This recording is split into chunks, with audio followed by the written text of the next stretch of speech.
Anthony Borgia was a talented medium with a strong gift of clairaudience, meaning he could hear words from people in the afterlife. And he had a gift for automatic writing, meaning he could let his hand go limp and they would write through his hand. Borgia would sit with a pencil in his hand and feel the weight of a warm spirit's hand on his own, guiding the pencil across the paper as though he were taking dictation.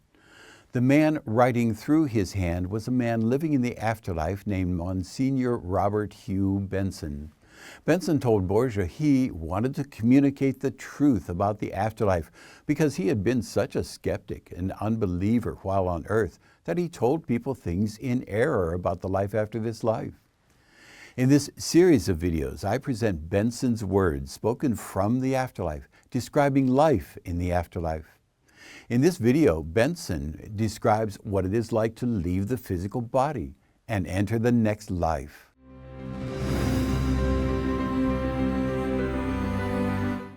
Hello, I'm Dr. R. Craig Hogan, President of the Afterlife Research and Education Institute and Seek Reality Online. I'm the author of 8 books with the evidence you will come to the end of this life, but you will never die. Monsignor Robert Hugh Benson was so ecstatic about his new life in the afterlife that he committed himself to telling us, still living on earth, what life in the afterlife is like. Benson asked Borgia to write what he told him in dictation to bring the truth about the afterlife to the earth. He hoped that by putting into print the facts about life after death, he would help banish the fear of death so widespread among people today. The result is several books you can read today with detailed descriptions of the world we will all enter at the end of this life.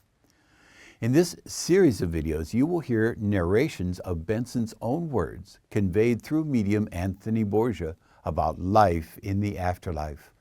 In this video, I present Benson's descriptions of his leaving Earth and entering the next life as conveyed through Borgia. I have edited the text to include only the information essential to your understanding of what Borgia describes. In the time before my body's death, I had a personal foresight that my days on earth were drawing to a close soon. There was a heaviness I felt, something like drowsiness, as I lay in my bed. Often I had a feeling of floating away and of gently returning. Doubtless, during such periods, those who were concerned with my physical welfare were under the impression that if I hadn't actually passed, I was sinking rapidly. During such lucid intervals that I had, I endured no feelings of physical discomfort. I could see and hear what was going on around me, and I could sense the mental distress that my condition was causing, and yet I had the sensation of the most extraordinary exhilaration of the mind. I knew for certain that my time had come to pass on, and I was full of eagerness to be gone. I had no fear, no misgivings, no doubts, no regrets at leaving the earth world. All that I wanted was to be away. As I was lying near death, I suddenly felt a great urge to rise up. I had no physical feeling whatever, very much in the same way that physical feeling is absent during a dream, but I was mentally alert, however much my body seemed to contradict such a condition. Immediately I had this distinct feeling to rise. I found that I was actually doing so. I then discovered that those around my bed did not seem to perceive what I was doing, since they made no effort to come to my assistance, nor did they try in any way to hinder me. Turning, I saw my physical body lying lifeless upon its bed, but here I was, the real me, alive and well. For a minute or two, I just kept looking around, and no thought of what to do next entered my head, but help was close at hand. I could still see the room quite clearly around me, but there was a mistiness about it, as though it was filled with smoke, very evenly distributed. I looked down at myself, wondering what I was wearing, since I had risen from my sickbed and was too sick and weak to move very far from where I was lying. I was very surprised to find that I was wearing the same clothes I wore when I was moving freely and in good health about my own house. I wasn't wearing the bedclothes I had on a moment before while lying in bed. My surprise was only momentary, since I thought to myself, well, that makes sense. What other clothes should I expect to be wearing? I knew that I had died. I knew at the same time that I was alive, that I had shaken off my illness enough to be able to stand upright and look around. At no time was I in any mental distress, but I was wondering what would happen next. Here I was, in full possession of all my mental abilities, feeling physically better than I had ever felt before. The whole process must have taken only a few minutes of Earth time.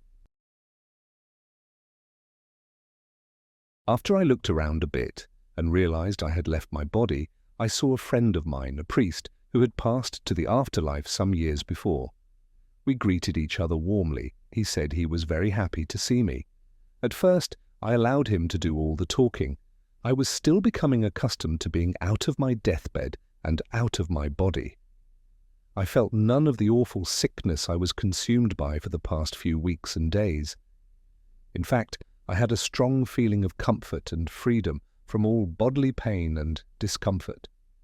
I felt so glorious that it took a little while to fully realize how wonderful I felt. My old friend seemed to know at once what I was experiencing and feeling, that I was realizing I had passed on and all was well. Any thought of a judgment seat or a day of judgment was entirely swept from my mind during this transition. It was all too normal and natural to suggest the frightful ordeal that Orthodox religion teaches that we must go through after the body dies. The very idea of judgment, hell, and heaven seemed wholly outlandish and fantastic. I was myself, alive and well in my own normal street clothes, standing there just talking to an old friend who was shaking my hand cordially and giving me greetings and good wishes, genuinely as pleased to see me as I was to see him. And he likewise was in the best of spirits, giving me such a welcome as two old friends on earth give each other after a long separation. He told me he had been sent to meet me on my arrival. We both were too jolly, too happy, too carefree, and too natural to think of judgment or condemnation. There simply was none. I then anxiously waited with excitement for my old friend to tell me about this new world I had entered. He told me to get ready for an immeasurable number of the pleasantest of surprises. I noticed that we spoke just as we had always done upon the earth, that is, we simply used our vocal cords and spoke normally. Just as on earth, I didn't have to think about speaking, I just did it. I was speaking, but I wasn't using the vocal mechanism of the cold body lying motionless on the bed. My friend then said he would take me to a very nice place that had been made ready for me. He explained that it would be my own house, where I would immediately feel at home. I thought to myself, how am I to find it and travel to it? But I figured my friend would get us there. I couldn't resist turning and taking a last look at the room where my body lay. It still had a misty appearance. There had been my family and friends assembled around the bed, but after my passing, they had finally left. I approached the bed and looked at my dead body. I was not at all impressed by what I saw. It was just rigid and still. My friend then suggested that we go, so we moved away. As we departed, the room gradually became more misty until it faded from my vision and disappeared. My friend said that it would be better if we did not walk using our legs. Instead, he told me to firmly grasp his arm and not to fear what would happen. He said it might be easier for me if I closed my eyes until we had arrived at our destination. So I took his arm and closed my eyes. I at once felt like I was floating, the way you do in dreams, but I had no worries about my personal security. The motion seemed to become more rapid as time went on, and I still kept my eyes firmly closed. On Earth, no one would hold on to someone's arm and feel the sensation of moving without being a little alarmed. But there, I had no doubt that everything was fine. There was nothing to fear. My friend had complete control of the situation. Anthony Borgia's books are the most complete, fascinating accounts of life in the afterlife provided by a resident of that world. They're further proof you will come to the end of this life, but you will never die. Links to the other videos with more accounts of life in the afterlife are in the descriptions below.